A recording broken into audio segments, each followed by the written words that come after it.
Goku finally Razik को हरा देता है और अब इनके पास ड्रैगन रेडार भी आ चुका है। तो अब ये चारों निकल जाते हैं नेक्स्ट प्लेनेट की तरफ। तभी पैन गिरू के सर पे एक मुक्का मारती है और बोलती है अगर इस प्लेनेट पे ड्रैगन बॉल नहीं मिली तो तुम्हारा अंजाम बहुत ज्यादा बुरा होगा। और फाइनली ट्रंक्स लैंडिंग करवा देता है। हालांकि वो एक क्रैश लैंडिंग थी, पर जल्दी उन्हें रियलाइज हो जाता है कि जिस चीज पे उन्हें लैंडिंग करी है वो कोई ग्राउंड नहीं है, वो है एक बहुत ही बड़ा सी मॉन्स्टर जो कि उन पर अटैक कर देता है। फिर ये तीनों शिप से निकल के अलग हो जाते हैं। गोकू कीड़ों की सवारी करता है और पैन तो खुद ही एक मधुमक्खी बन जाती है और पता नहीं क्यों मधुमक्खी बन के वो तितलियों का पीछा करती है। वो बोलती है कि जब ड्रैगन बॉल मिले तो मुझे बुला लेना। अब गोकू और ट्रंक्स ड्रैगन बॉल ढूंढने लग जाते हैं और पैन को मधुमक्खियां अपने साथ ले जाती हैं अपनी रानी समझकर। और दूसरी तरफ ट्रंक्स को ड्रैगन बॉल बड़ी आराम से मिल जाती है, वो बस जमीन पे ही पड़ी हुई थी। हालांकि ये तो हम सभी कह सकते हैं कि ये इतना आसान नहीं होने वाला। तभी गोकू उस ड्रैगन बॉल के ऊपर एक सेब गिरा देता है और उस सेब को एक बहुत बड़ा पंछी लेके चली जाता है। इतना भी काफी नहीं था तो वो सेब एक जायंट ले लेता है। ये ठीक ड्रैगन बॉल दाइमा के एक एपिसोड की तरह है जहाँ पर सारी चीजें बहुत ज्यादा बड़ी थी। वो दोनों इस जायंट का पीछा कर ही रहे होते हैं, पर तभी उनको पैन की आवाज आती है। ट्रंक्स बोलता है कि हमें पैन के पास जाना चाहिए, पर गोकू बोलता है कि नहीं, हमें ड्रैगन बॉल के पास जाना चाहिए क्योंकि पैन तो अपने आप को संभाल ही लेगी, पर अगर उसने ड्रैगन बॉल खा ली तो हम क्या करेंगे। पर ट्रंक्स उसकी एक नहीं सुनता और वो सीधा जाता है पैन को बचाने के लिए। गोकू को तो मानो कोई परवाह ही नहीं है। और दूसरी तरफ तो पैन के मजे आ रहे थे। सारे मधुमक्खी के बच्चे उसे अपनी माँ समझ रहे थे और बाकी सारी मधुमक्खियाँ उसे अपना शहद दे रही थी। शुरू में तो उसे कुछ रियलाइज नहीं होता, पर बाद में उसे पता चलता है कि वो क्या कर रही है। वो यहाँ बच्चे पालने नहीं आई है, तो वो बोलती है कि भाड़ में जाए जिम्मेदारियाँ, मैं तो यहाँ से जा रही हूँ। और दूसरी तरफ ट्रंक्स और गोकू रियल क्वीन को बचा लेते हैं पैन समझ के। और अब ट्रंक्स भी समझ जाता है कि वो पैन को अपनी रानी समझ रहे हैं, तो इससे पहले देर हो जाए हमें रियल रानी को वहाँ पर लेके जाना होगा। वो जा ही रहे होते हैं, पर पैन उन्हें रास्ते में ही मिल जाती है। पैन उन्हें समझाने की कोशिश करती है कि मैं तुम्हारी रानी नहीं हूँ, और अपनी रियल रानी को देखने के बाद वो वहाँ से चली जाते हैं। अब बस इनका एक ही काम था, ड्रैगन बॉल लेना। पर इससे पहले वो ड्रैगन बॉल लेते ही वो जायंट उसे खा जाता है। तब ट्रंक्स आइडिया देता है कि हमें कुछ देर वेट करना चाहिए, वो ड्रैगन बॉल हमें अपने आप ही मिल जाएगी। और ये सुनने के बाद तो पैन को और रिग्रेट होता है कि उसे यहाँ पर नहीं आना चाहिए था। उसने सोचा उसे बहुत ज्यादा एडवेंचर करने के लिए मिलेंगे, पर ये तो पता नहीं इससे क्या ही करवा रहे हैं। पर वो जायंट अचानक से तड़पने लग जाता है और तब गोकू नोटिस करता है कि वो ड्रैगन बॉल उसने निकली नहीं है, वो अभी भी उसके दांतों में फंसी है। तो गोकू उसके मुंह के अंदर जाके कामेहामेहा का यूज करता है और बस एक ही अटैक से ड्रैगन बॉल के साथ साथ उसका पूरा दांत ही बाहर आ जाता है। अब इन्हें ड्रैगन बॉल मिल चुकी थी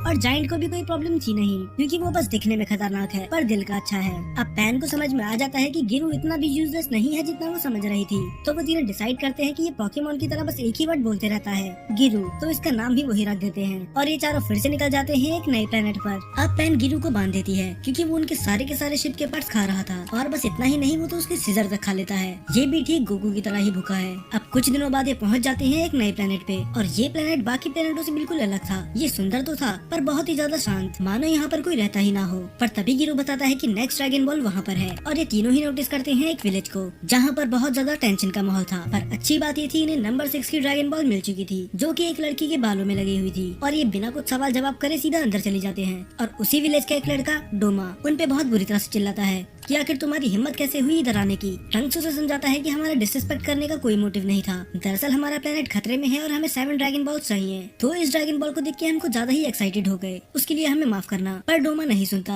वो बोलता है कि मुझे फर्क नहीं पड़ता कि तुम्हारे प्लेनेट के साथ क्या हुआ है, अभी हम खुद प्रॉब्लम में हैं। एक तो जुनामा ने हमारी नाक पे दम करके रखा है और अब तुम भी आ गए। तभी वो लड़की लेन उसको रोकती है और बोलती है कि इन पे मत चिल्लाओ, ये हमारे मेहमानों की तरह है। पर तब गोकू बोलता है तुमने तब से जुलामा जुलामा लगा रखा है, आखिर ये है कौन और तुम लोग उससे इतना डरे हुए क्यों हो। तब वहाँ का एक ओल्ड मैन उन्हें पूरी स्टोरी बताता है कि जुलामा एक मॉन्स्टर है जो कुछ ही महीनों पहले यहाँ पर आया था। उसके पास एक स्ट्रेंज पावर है, वो अपनी मूंछों को हिलाकर भूकंप ला सकता है। तो उसने तो पहले हमारा खजाना लिया, फिर खाना, और अब वो हमारी वुमेन के पीछे पड़ा हुआ है। उसने कहा है अगर उसकी शादी लेन के साथ नहीं हुई तो वो भूकंप लाकर पूरे गाँव को ही मिटा देगा। और लेन तैयार हो गई है इस सेक्रीफाइस के लिए, पर वो तीनों ही इसके खिलाफ थे। वो बोलते हैं कि ये तो सरासर नाइंसाफी है, आखिर तुम उससे शादी कैसे कर सकती हो जो तुम्हारी विलेज को ही डिस्ट्रॉय करने वाला है।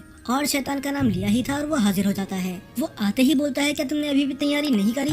तभी जोनामा बोलता है कि लगता है मेरी बात का तुम पे कोई असर हुआ नहीं। और तभी वो अपनी मूछें हिला के बहुत ही बड़ा भूकंप लेके आता है, जहाँ तक कि गोकू और ट्रंक्स भी खड़े नहीं हो पा रहे थे। तभी लेन बीच में आके बोलती है कि ये सब रोक दो, मैं तुमसे शादी करने के लिए तैयार हूँ, पर वादा करो कि तुम मेरे विलेज को कुछ नहीं करोगे। और वो मान जाता है, पर वो बोलता है कि मैं तुमसे इस ड्रेस में तो शादी नहीं करूंगा, तो फिर मैं कल आता हूँ। कल तुम अपनी शादी की ड्रेस पहनना और खाना पीना भी तैयार रखना, और जो मैं मांग रहा हूँ अगर मुझे कल नहीं मिला तो तुम जानती हो कि तुम्हारा क्या होगा। वो वहाँ से चले जाता है और लेन बेहोश हो जाती है और बाकी सभी लोग रोते रोते शादी की तैयारी कर रहे थे, पर गोकू उसको तो अभी भी खाने की ही पड़ी है। एक औरत गोकू को मूली से मारते हुए बोलती है कि तुम कितने सेल्फिश हो, हम इतने टेंशन में है और तुम्हें खाने की पड़ी है। अब गोकू बेचारा भी सोच रहा था कि उसमें उसकी क्या गलती। और दूसरी तरफ ट्रंक्स और पैन लेन को संभाल रहे थे। पैन बोलती है कि आप चिंता मत करो, मेरे ग्रैंडफादर और ट्रंक्स हमारे प्लेनेट पे सबसे स्ट्रॉन्गेस्ट वॉरियर है। पर ट्रंक्स तो साफ मुकर जाता है कि ऐसा कुछ नहीं है। अगर स्ट्रॉन्गेस्ट वॉरियर की बात करी जाए तो वो है गोकू, वेजिटा और गोहान। मैं शायद टॉप 5 में हूँगा। पर पैन उसे कोनी मारते हुए बोलती है कि अपना मुंह बंद रखो और उनकी मदद करो। अब गोकू भी वहाँ पर आ जाता है खाना लेकर, पर वो औरत उससे फिर से खाना छीन के ले जाती है। तो अब गोकू को भी समझ में आ गया था जब तक वो उस मॉन्स्टर को नहीं हरा देता ये लोग तो इन्हें खाना नहीं देने वाले। तो वो बोलता है कि तुम चिंता मत करो, मैं उसको उसकी नानी याद दिला दूंगा। पर तब पैन बोलती है कि हमें समझदारी से काम लेना होगा। तो पैन गोकू को जबरदस्ती वो वेडिंग ड्रेस पहनाने लग जाती है और बोलती है कि लेन की जगह आप उसके साथ जाओगे और सही मौका मिलते ही हम उसकी मूछें काट देंगे ताकि वो भूकंप ना ला पाए। गोकू पहले बहुत मना करता है, पर उसे पता होता है कि ये बहुत आसान तरीका है, तो वो मान जाता है। पर प्रॉब्लम्स यहाँ पर खत्म कहाँ होने वाली थी। गोकू की हाइट इतनी छोटी थी कि वेडिंग ड्रेस तो उसे आ भी नहीं रही थी। तो अब ट्रंक्स समझ जाता है कि ये इसे टारगेट करेंगे, तो वो वहाँ से भागने की कोशिश तो करता है, पर पैन उसे रोक लेती है और फाइनली ट्रंक्स बन जाता है princess Trunks. My name is Trunks. Hello, Princess Trunks. I'm not a... As my first decree, you shall only call her Princess Trunks. All hail Princess Trunks! अब नेक्स्ट डे ये सब तैयार हो जाते हैं और डोमा भी डिसाइड करता है कि वो इन तीनों के साथ जाएगा। और तभी वहाँ पर आता है जुनामा। वो उससे बोलता है कि तुम्हारी आवाज पहले से थोड़ी अलग लग रही है। पर ट्रंक संभालते हुए बोलता है कि मुझे कल रात जुकाम हो गया था। तो जुनामा इतना नोटिस नहीं करता और उल्टा ये तो ये बोलता है कि तुम तो पहले से भी ज्यादा सुंदर लग रही हो। पर फिर भी जुनामा को थोड़ा शक होता है, पर किसी न किसी तरह ट्रंक्स वो बात संभाल लेता है। फिर जुनामा बोलता है कि अब हमें यहाँ से चलना चाहिए। गोकू बोलता है कि अब हमें उस पर अटैक कर देना चाहिए। वो ट्रंक्स को लेके जा रहा है, पर पैन उसे समझाती है कि इसका यही प्लान है। हम चाहते हैं कि वो गाँव से दूर रहे ताकि लड़ाई में गाँव तबाह न हो। उसके बाद जुनामा ट्रंक्स को अंडर वाटर में लेके चले जाता है और वो रुकते हैं एक स्ट्रेंज गुफा में। और दूसरी तरफ पैन, डोमा और गोकू परेशान थे कि ट्रंक्स आखिर गायब हुआ कहाँ। तब गोकू बोलता है कि चिंता करने की कोई बात नहीं है और पता नहीं ये उनकी एनर्जी सूंघ के सेंस क्यों कर रहा था। और थोड़ी सी रिसर्च के बाद वो पता लगा लेते हैं कि वो अंडर वाटर है। और गोकू वो तो बेशरमों की तरह अपने सारे कपड़े उतार लेता है। पैन उसे समझाने की कोशिश करती है कि ग्रैंडपा आप ये क्या कर रहे हो, अब आप बच्चे नहीं हो कि आप ऐसी चीजें कर सको। पर गोकू को फर्क कहाँ ही पड़ने वाला था। वो बोलता है कि मुझसे कपड़ों के साथ स्विमिंग नहीं होती और वो ठीक पानी में कूद जाता है।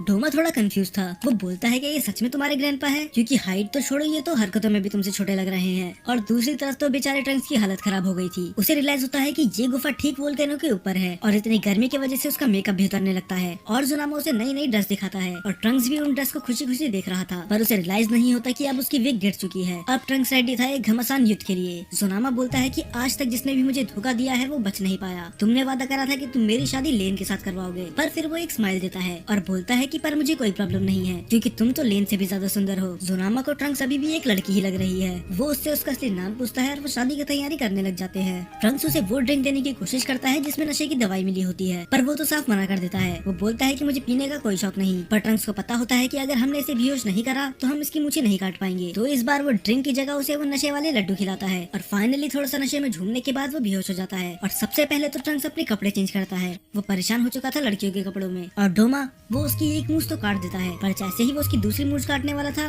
वो उठ जाता है और उसके दिल के 1000 टुकड़े हो जाते हैं जब उसे रियलाइज होता है कि ट्रंक्स कोई लड़की नहीं है, वो तो एक लड़का है। और इसी गुस्से में वो एक बहुत बड़ा भूकंप लेके आता है। पर इस बार कुछ अलग हुआ, क्योंकि भूकंप तो खत्म हो चुका था पर उसकी मूछें अभी भी हिल रही थी। तब पैन को रियलाइज हो जाता है कि ये कोई भूकंप नहीं ला सकता, ये बस भूकंप को प्रिडिक्ट कर सकता है। और अभी वो नशे में झूम रहा है तो उसे लग रहा है कि उसके आसपास की चीजें हिल रही हैं। तभी वो अपनी मूछों को हिला रहा है, तो ये बस भूकंप को प्रिडिक्ट कर सकता है, उसे ला नहीं सकता। जुनामा उन्हें धमकाने की कोशिश करता है कि मैं फिर से भूकंप लेके आ जाऊंगा। इस बार तो बाकी सब उसे रोकने के अलावा और मोटिवेट करते हैं कि हमें भी देखना है कि तुम कैसे लाते हो। अब जुनामो को पता होता है कि उन्हें उसका सीक्रेट पता चल गया, तो वो बोलता है मैं तो बस प्रैंक कर रहा था, मेरा कोई इरादा नहीं था किसी को नुकसान पहुंचाने का। पर ट्रंक्स उसे एक गुस्से में बेहोश कर देता है, क्योंकि उसने ना तो पूरे गांव वाले और लेन को पर ट्रंक्स को भी बहुत ज्यादा परेशानी दी थी। और डोमा को भी यकीन नहीं होता कि इतने समय से वो बेवकूफ बनते रहे। पर जुनामा उठता है और उसकी मूछें बहुत तेज की हिलने लग जाती हैं और वो सबको वार्न करने की कोशिश करता है कि बहुत ही बड़ा भूकंप आने वाला है। पर पैन उसका यकीन नहीं करती। वो बोलती है कि तुमने हमें अभी भी बेवकूफ समझ रखा है कि हम तुम्हारा यकीन करें।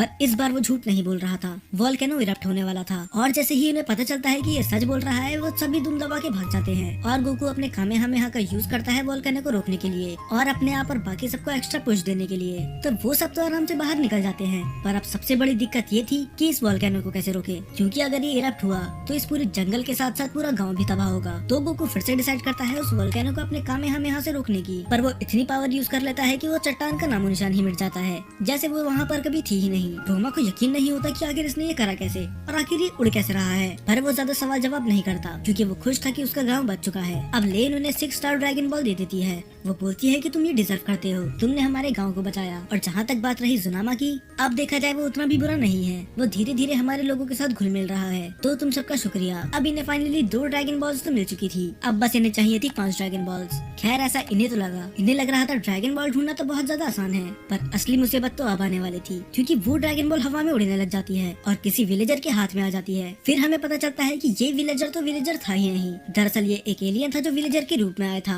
और वो उनकी ड्रैगन बॉल लेके वहाँ से भाग जाता है। तो मतलब बस ये चारों नहीं है जो ड्रैगन बॉल्स को ढूंढ रहे हैं, इनके पीछे कोई और भी पड़ा है। तो अब ड्रैगन बॉल लेना उतना आसान नहीं होने वाला जितना लग रहा था, इसके लिए इन्हें फाइट करनी होगी।